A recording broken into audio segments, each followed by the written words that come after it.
ওয়েদারের খবরে নজর রাখছি। চৈত্রের ছাড় মিলবে না বৈশাখের শুরুতে, মানে বৈশাখের প্রথম সপ্তাহে অনেকটাই বাড়বে গরমের অস্বস্তি।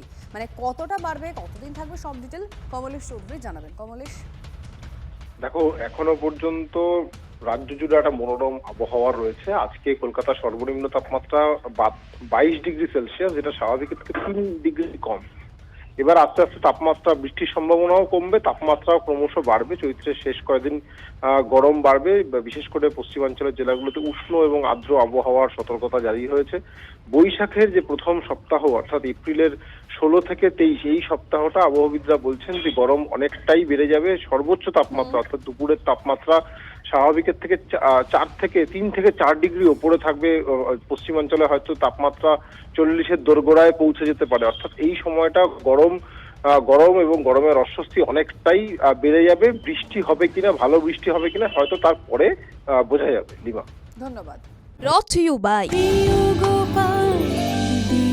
কলকাতায় আর জেলায় জেলায়।